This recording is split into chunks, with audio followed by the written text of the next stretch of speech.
The thing I love about 70s horror movies is they get older, but they don't age. While CGI can really date a movie, the practical effects of the 1970s look the same today as they will in 20 years. So kick up your feet and don't bogart that joint. It's time for top 10 70s horror movies to catch on the flip side. Alright.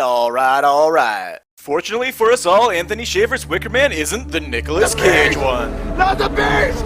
Ah! I love my eyes! No, this is the 1973 original version. Sergeant Howie's been called to beautiful Summer Isle off the coast of Scotland to investigate the disappearance of a young girl. You immediately get the impression that the locals aren't big fans of outsiders. After questioning a bunch of them, Sergeant Howie comes up with jack shit about the missing girl. Getting frustrated, he decides to check into the Green Man Inn, where you get shown to your room by the beautiful landlord's daughter, who according to local legend... And when her name is mentioned, the pants of every gentleman do stand up at attention. Sergeant Howie begins to realize the whole society of Summer Isle is sexual-based. That tree over there, phallic symbol. That bush, definitely a giant dong. They even have orgies in the park here. Can I move in? But his investigation is getting absolutely nowhere. All traces of the missing girls seem to be gone. Bad timing too, because it's almost May Day and the natives are getting restless. Sergeant Howie's Christian eyes won't be able to accept the celebration these heathens have planned to honor their gods.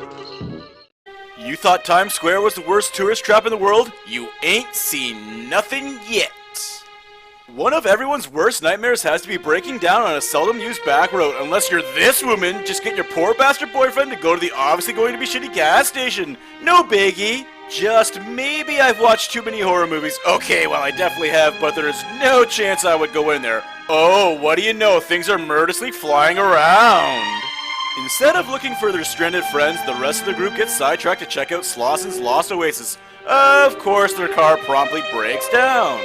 Hey, that's Tanya Roberts. She played Bitch on That 70's Show. Fun fact, she's naked in a bunch of different movies. Go ahead and pause. I'll wait for you here. They get discovered by Mr. Slauson himself and taken to his now closed museum. Mr. Slauson tells the ladies to stay put while he and Jerry head to town to get parts for the car. To keep the movie rolling along, they go exploring instead and find a house full of freaky mannequins near the museum. Yeah, that's why you never go exploring when the weird museum caretaker tells you to stay put. The mannequins here seem almost alive. Hopefully the unfortunate tourists will be able to say the same. If you haven't seen George Romero's Martin, watch it now! Now! Well, not right now after you're done watching my video, of course. Martin is an awkward, misunderstood teen with a heart of gold. All you need to do is give him a chance. And his quiet and gentle demeanor makes him quite the hit with the lonely housewives. Oh, and he's also a crazy guy who drugs people and cuts them to drink their blood. Nobody's perfect, but one thing Martin does know is how to cover his tracks. Hide all the evidence, leave some pills in a blade, and now we got ourselves a suicide. That is until this guy with the I know exactly what's going on look on his face catches up with him. Martin is going to live with his religious elderly cousin who knows of Martin's evil ways and names him Nosferatu. His cousin has taken all the necessary steps to keep a suspected vampire in line. Crucifix, check. Garlic, check. But will they be enough to stop what he believes to be a creature of the night? This is one of legendary George Romero's underrated classics that your life will not be complete without watching. Rest in peace, good sir. You will be missed. Don't look now! Nah, you can look. Just don't stare. It's creepy. John Baxter is an architect living an idyllic life with his beautiful wife and 2 children. Well, this is making for a pretty shitty horror movie so far. Here we go. When tragedy strikes with John's daughter drowning, he ships his son off to boarding school and takes his wife to Italy so they can heal and find a way to move on. Things don't go well at first. Timber! As Laura is recovering, a strange woman who you hope is just a complete nutbar tells her that her daughter is alright and happy in the afterlife. This is exactly what Laura needed to hear, and her outlook on life is immediately improved, which is good for us, the viewer. The odds be ever in your favor of seeing a Donald Sutherland sex scene. When the strange woman tells Laura of a warning from beyond that more tragedy is coming for her family, it cannot be ignored. The atmosphere of Italy is changing. Best to heed the signs or pay the consequences. Usually when you hear, "It's alive!" you start thinking Frankenstein monster, and that thought will not steer you wrong here. Frank and Lenore Davies couldn't be happier. Frank has a great job, they have a healthy son, and another baby on the way. And since Lenore's already had a child, everyone knows the second one is always easier, right? Well, not every time. Right off the hop, Lenore knows things aren't quite right. Something here is different. Her pleas go ignored by the doctors for she just isn't herself at the moment. Finally, it's the time every soon-to-be father waits for when the nurse comes out to show you to the new bundle of joy. That's probably not good. Whatever this baby is, it is officially a murderous badass and is now on the loose. Frank is forced into an extended leave from work until this all blows over because, you know, these things happen, Frank. when there is a murderous newborn on the prowl, every baby is a potential suspect. Luckily, cops in the 70s had less of an itchy trigger finger than the cops today. That's not a report you want to fill out.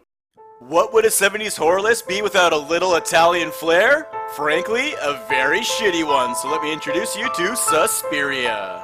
Susie Banyan has decided to attend a prestigious ballet school in Germany but can't even catch a cab in the rain. Could her day get any worse? I certainly hope so. As she arrives at the school, Susie witnesses a strange event and is refused entry. After her cab pulls away, she sees the frightened young girl running away. Just saying, but that kind of seems like a, what's up with the school moment to me. As you can see, the use of lighting, angles, vivid colors, and deep shadows is the real star of this movie. After the running girl is brutally murdered, Susie is welcomed to the school. Hey, we just had an opening! Perfect timing! The weirdness of the school quickly rears its ugly head as crazy gypsy lady hits Susie with the Men in Black memory eraser beep and messes her right up. She didn't come all this way to fail though.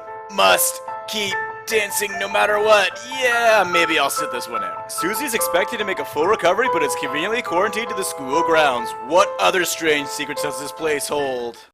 Now it is time for you to experience the legend of Hell House. When the ectoplasm starts flowing, you know who to call.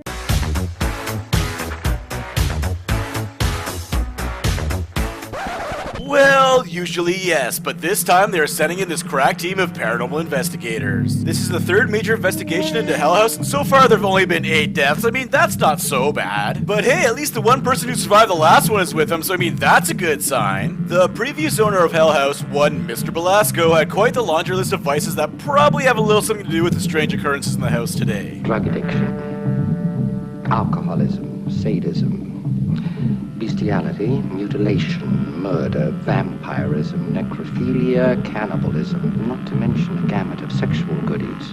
For a guy who liked to party so much, Belasco certainly isn't very friendly. This investigation can make or break their careers. If they survive, that is.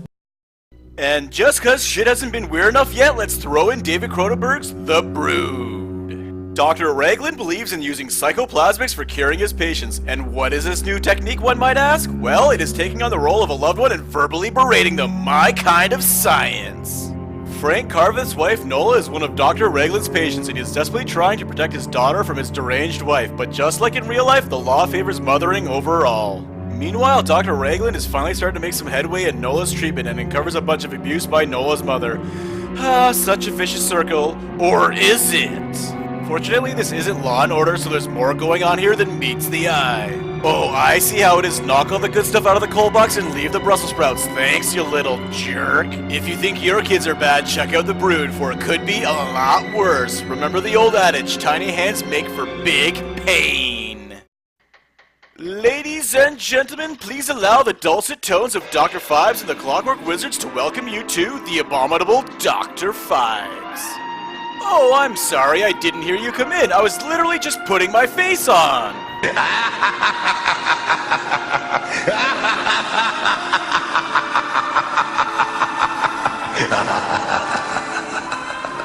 Before his wife died during an operation, Dr. Anton Phibes was full of life and creativity.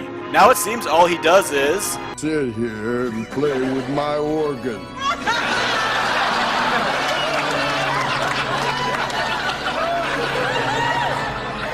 This one. I guess there is one other thing he enjoys, horribly murdering those he considers responsible for the death of his beloved wife. Let's just say Saw might have gotten a couple ideas from this movie. It's a race against time for the police to figure out who's committing these murders. For every melted wax face, there is another dead body. Is running with the devil just not satisfying enough for you anymore? Need to up the ante a little bit? Then Race with the Devil may just be the movie for you. Picture yourself side by side with Satan himself, helmets on, engines roaring, just waiting for that green flag to drop. Wait, that isn't what this movie's about? Damn it! Luckily for all of us, this is still a great flick worth a watch. The new motorhome is all packed up and we are ready for a nice relaxing road trip. And here's the best damn vacation we may ever have in our lives. Which, if you really want it to be true, you probably shouldn't turn down that secluded road away from all civilization. After setting up the camp, the boys decide to grab a cold one, but see a commotion off in the distance and decide to take a look-see. And what a commotion it is! What we have here is a good old-fashioned satanic ritual. Satanic rituals, come for the tits, stay for the sacrifice. But these Satanists don't take kindly to their parties being crashed by non-believers. Now will be all the campers can do to race away to safety. Don't worry, the stakes aren't that high. Just your immortal soul. Well, you don't need to like, subscribe, or comment, but it would be a lot cooler if you did. Peace out, man.